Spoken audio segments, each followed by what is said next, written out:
Tempo medieval, 2000 anos, Idade das Trevas, período entre a Antiguidade e o Renascimento. Enfim, muitos são os termos para se referir à Idade Média.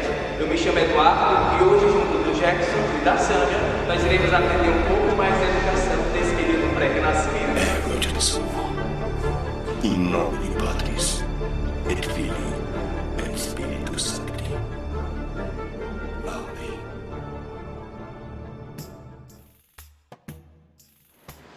A Idade Média é o período da história localizado entre 476 e 1453. O termo Idade Média é utilizado pelos historiadores dentro da periodização, que engloba as 4 idades: a antiga, a média, a moderna e a contemporânea, que é a nossa. Por um longo período de tempo, por meio de sua expansão, a Igreja Católica teve em suas mãos um imenso poder de domínio, e na educação isso não seria diferente. A Igreja Católica, na Idade Média, foi instrumento de educação, e nesse contexto, ela assumiu a tarefa de disseminar a educação e a cultura no medievo. A Idade Média foi um período que deu início a partir da queda do Império Romano em 476. Mas em 395 aconteceu uma ruptura que ocasionou uma divisão. De um lado teríamos o Império do Ocidente e de outro o Império Oriental, ou mais precisamente o Bizantino. Logo após essa divisão, enquanto no Império Romano do Oriente eles possuíam um avanço tanto na cultura, na economia e possuíam uma estrutura relativamente boa até o século XV, quando os turcos invadiram a sua capital Constantinopla, no Ocidente acontecia uma série de fragmentações que ocasionava a divisão em diversos reinos bárbaros.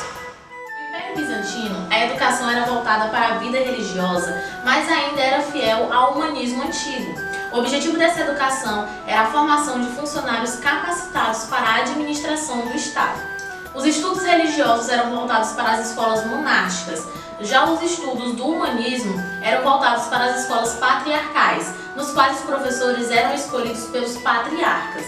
Ainda no Oriente, os árabes também se destacavam nas áreas de matemática, geografia, astronomia, medicina e cartografia. Também foram os responsáveis pelas primeiras escolas. Já no Ocidente, temos com vigor outros tipos de escola. Após a desagregação das primeiras escolas leigas e pagãs, surgiu as escolas monacais, que eram escolas que ficavam ao lado de mosteiros e eram dominadas também por religiosos, que eram os únicos que sabiam ler e escrever.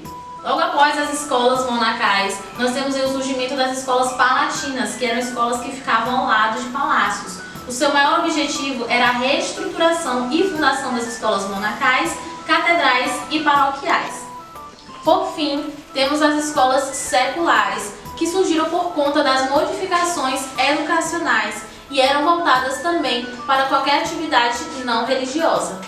Naquele período, a igreja ela tinha influência sobre a sociedade, assim também ela se influenciou bastante na educação. Esse momento da educação voltado a questões religiosas vem muito do ensino do latim, de dogmas religiosos e de táticas de guerra. A educação também era para poucos, apenas filhos de nobres e alguns membros de dentro do clero. Bom, a escolástica de São Tomás de Aquino, ela vem atrelada da filosofia junto ao senso crítico, mas sem deixar a fé de lado. Dentro desse conhecimento, que é um pouco da patrística, da questão da fé mais razão, é conhecimento para adultos e crianças dentro do mesmo ambiente.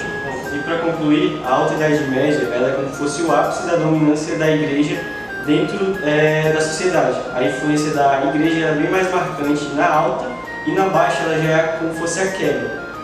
O pessoal já começa a seguir mais a racionalidade e eles querem sair dos trilhos da igreja e com isso eles vão dar início ao Renascimento. As escolas monacais elas abrangiam um conteúdo enorme de livros. Esses livros, eles, de certa forma, eram vistos pela igreja como uma forma de espalhar o conhecimento.